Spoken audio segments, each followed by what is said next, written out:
नमस्कार, आप देख रहे हैं चर्चा आज की, वो मंच जहां सवाल सीधे होते हैं, तेवर तीखे होते हैं और सच सामने लाया जाता है।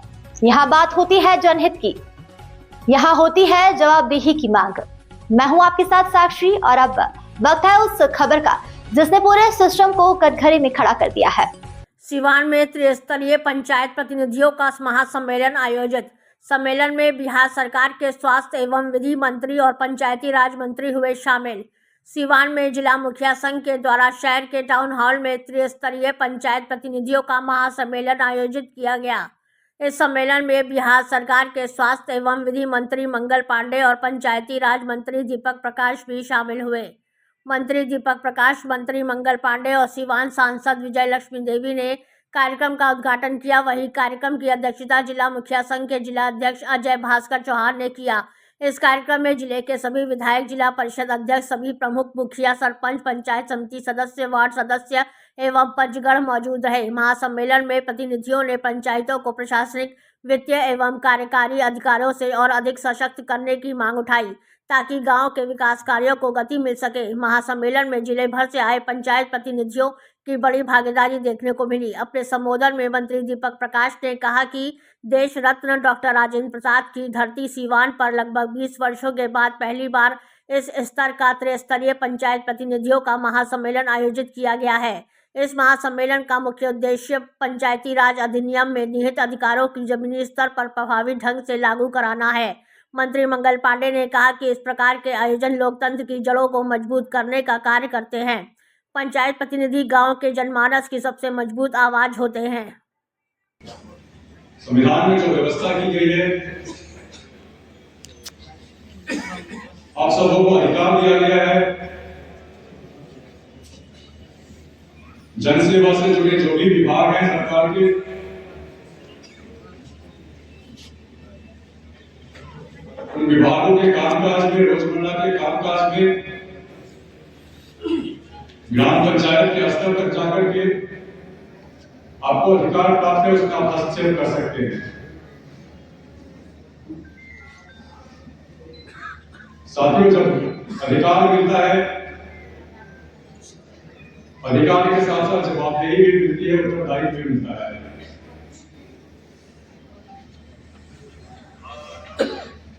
हमें अधिकारों के साथ साथ अपने दायित्वों का भी अवलोकन करने की जरूरत है। साथियों, इस मंच से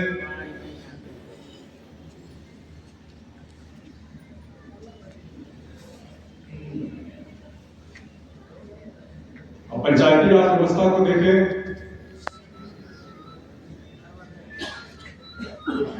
हम सबों को अवलोकन करने की जरूरत है। पंचायती राज व्यवस्था के तहत जो दायित्व दिए गए हैं, उनका निर्माण भी हो रहा है या नहीं हो रहा है। अब अधिनियम को देखेंगे, अधिनियम के शब्दों को देखेंगे।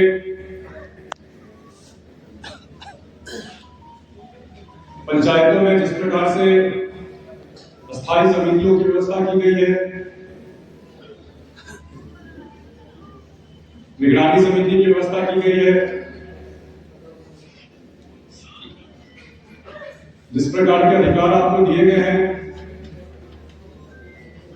वार्ड सभा हो, ग्राम सभा हो, जिस प्रकार से उनके क्रियान्वयन की बात हो, हमें अवलोकन करने की जरूरत है कि क्या उन सभी समितियों का सही से क्रियान्वयन हो पा रहा है।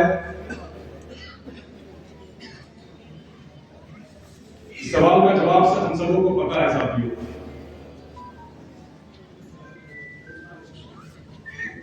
जब कोई व्यक्ति किसी दूसरे व्यक्ति को कुछ कार्य देता है, इस व्यक्ति को जवाबदेही दी जाती है। अगर वो अपनी जवाबदेही का गुणवत्ता के साथ ससमय जवाबदेही में खड़ा उतरता है, कार्य पूर्ण करता है,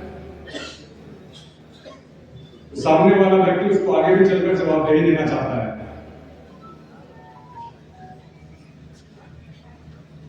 इसके उलट अगर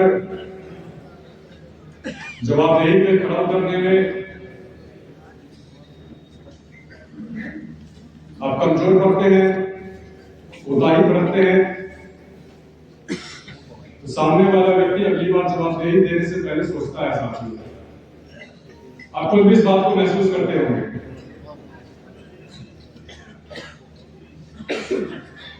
सरकार ने पंचायतों के माध्यम से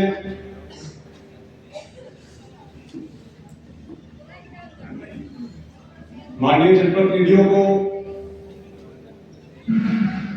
शिक्षकों की भर्ती का काम सौंपा था। मुझे दुख के साथ कहना पड़ता है, दुर्भाग्य की बात है कि आगे चल के उस काम को रोकना पड़ा सरकार को। आपको भली भांति पता होगा क्या हुआ था, क्यों निर्णय वापस लेना पड़ा, क्यों आपसे जवाबदेही वापस ले ली गई। बहुत कुछ बोलने की जरूरत नहीं है साथियों।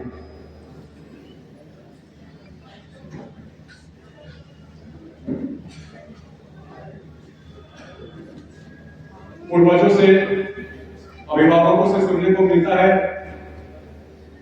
आज से 30 वर्ष पहले, 40 वर्ष, 50 वर्ष पहले पंचायत स्तर के जनप्रतिनिधियों, खासकर मुखिया जी की जो समाज के अंदर जिस प्रकार का सम्मान होता था,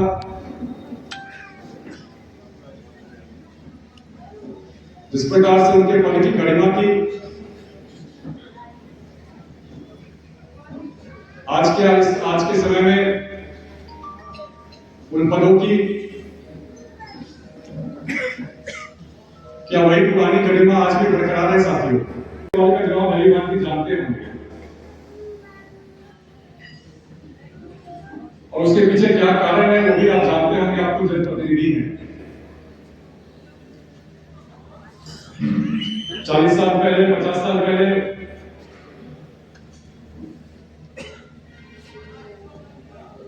हम पद की बात कर रहे हैं, किसी खास व्यक्ति विशेष की बात नहीं कर रहे हैं। आज भी बहुत सारे लोग हैं समाज के अंदर जिनकी प्रतिष्ठा है, लेकिन एक समय था जब उस पद की गरिमा थी। उस पद पर जो भी व्यक्ति आता था, समाज उसका मिलजुल कर बढ़ चढ़ कर सम्मान करने का काम करता था। साथियों,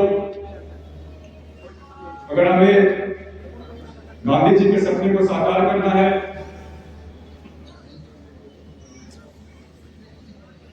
अगर हमें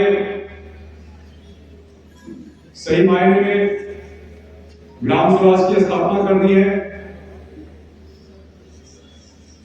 पंचायती राज विभाग और त्रिस्तरीय पंचायती राज व्यवस्था जो है